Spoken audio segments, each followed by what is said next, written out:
Sean bienvenidos a las clases del Instituto Bíblico Fiel Salem. Continuamos con nuestra materia hermenéutica general. En esta oportunidad trataremos acerca del tema de la tipología y la simbología bíblica. Empecemos. Cuando definimos la tipología, decimos que es la ciencia que estudia el establecimiento de las conexiones históricas o la relación predestinada entre ciertas personas, hechos, instituciones o cosas del Antiguo Testamento y ciertas personas, hechos, instituciones u objetos semejantes en el Nuevo Testamento. A esto llamamos tipos y antitipos.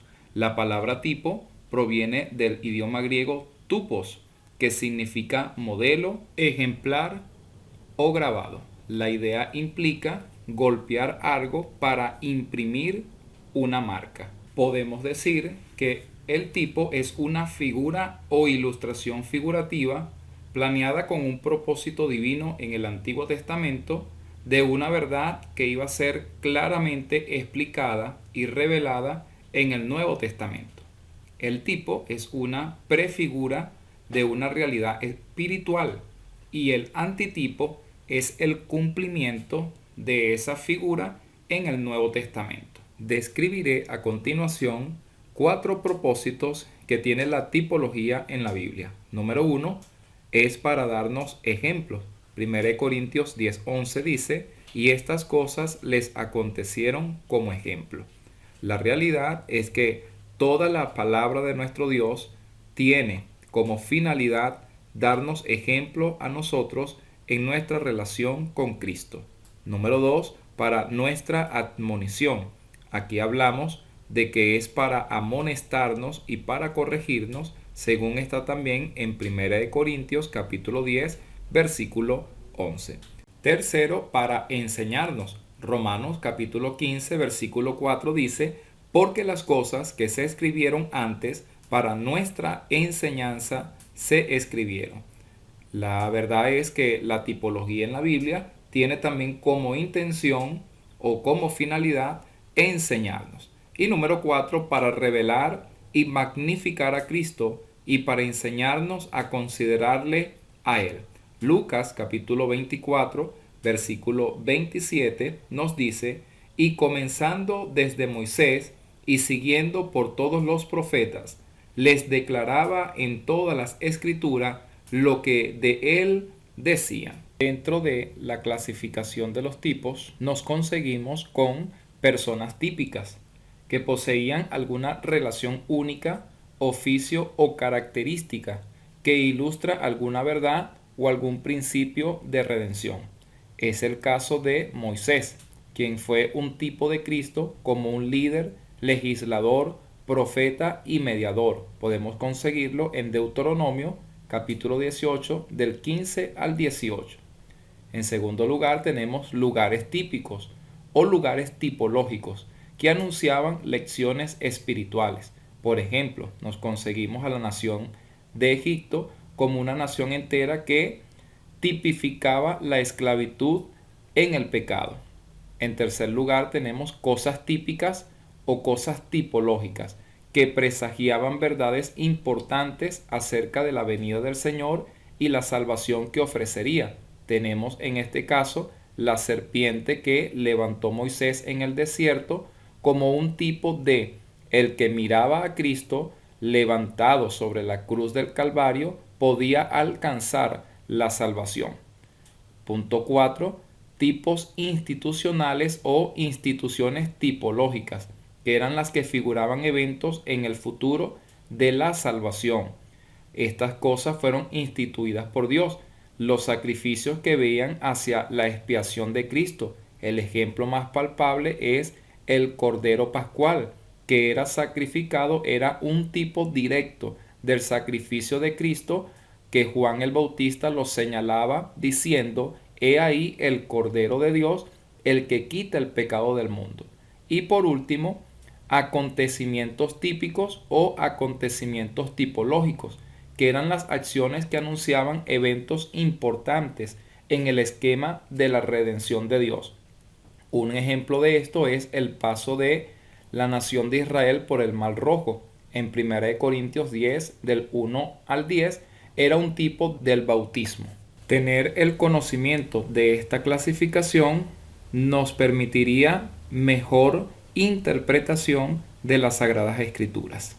Después de tener un concepto claro de qué es la tipología bíblica, es importante resaltar que debemos evitar exagerar la tipología bíblica y no buscar siempre en cualquier pasaje de la Escritura alguna tipología. Sobre las características de los tipos, algunos escritores comentan 3 puntos acertados en cuanto a la tipología. Número 1, debe haber algún punto notable y real de parecido o analogía entre el tipo y su antitipo. Por ejemplo, Mateo capítulo 12, versículo 40.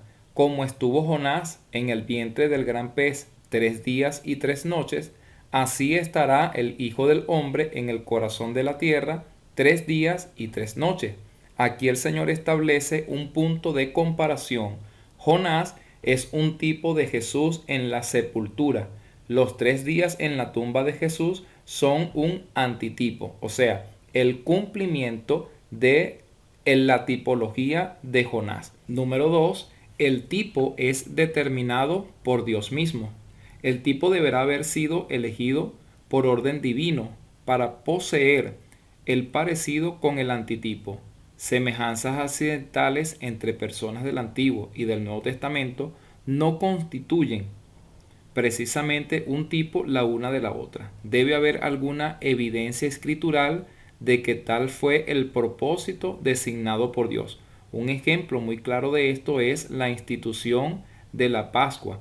En el Antiguo Testamento tenía un carácter tipológico, pero por el sacrificio de Cristo en la cruz del Calvario se da cumplimiento real del tipo del sacrificio pascual del Antiguo Testamento, explicado también por el mismo Señor Jesucristo cuando establece en Lucas capítulo 22 del 14 al 20 la institución de la Santa Cena. Podemos ver que ahí está el cumplimiento de la tipología del Antiguo Testamento. Y número 3, un tipo siempre debe prefigurar algo futuro. Debe ser una regla general que todo tipo tiene un carácter predictivo y descriptivo. Tiene un cumplimiento profético. Por ejemplo, lo encontramos en Colosenses capítulo 2 del 16 al 17, que dice: por tanto, nadie os juzgue en cuanto a comida y bebida, o en cuanto a días de fiesta, lunas nuevas o días de reposo, todo lo cual es sombra de lo que había de venir, pero el cuerpo es de Cristo. Otras características considerables en cuanto a los tipos es que tanto el tipo como el antitipo son realidades históricas que se corresponden una de la otra. Y 2, los tipos avalados por el Nuevo Testamento se refieren a lo más sobresaliente de la persona y la obra de Jesucristo. Para la interpretación de la tipología en la Biblia, Dios mismo ordena los detalles y las circunstancias del tipo. Dios mismo es quien ordena, supervisa y comisionó a esas personas, eventos o instituciones que se encuentran después su antitipo en el Nuevo Testamento. Aquí es cuando debemos reconocer como tipos y antitipos solamente aquellas realidades históricas explícitamente instituidas por Dios y que muestran las mismas verdades, principios y relaciones en ambos testamentos. Número 2 es el principio de la prefiguración, que lo que enseña es que hay una relación tipo ante tipo.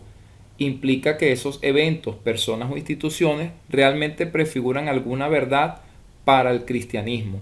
Hay una cierta perspectiva profética en el tipo que es cumplido en el antitipo. 3. Hay cierta correspondencia histórica entre el tipo y el antitipo, es decir, debe existir más que una mera semejanza. Esta debe estar fundamentada y acompañada por el designio divino del tipo y antitipo, de tal forma que el tipo apunte hacia el antitipo y el antitipo cumpla con todo lo esperado por el tipo. Número 4. El antitipo está relacionado al tipo en una relación escalonada, es decir, de avance. Debe existir un progreso del tipo al antitipo y no un retroceso.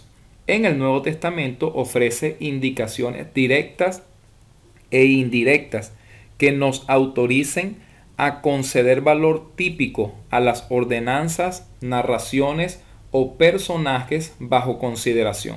En el caso clave de la Pascua, que mencionábamos anteriormente de Éxodo 12, no falta evidencia contundente, ya que la Cena del Señor surge directamente de la Pascua, uniéndose al simbolismo preparatorio con el de recordar el sacrificio que hizo nuestro Señor y Salvador Jesucristo, derramando su sangre en la cruz del Calvario. Como recomendación final para la interpretación correcta de la tipología en la Biblia, podemos seguir 3 pasos fundamentales. 1. Buscar los textos.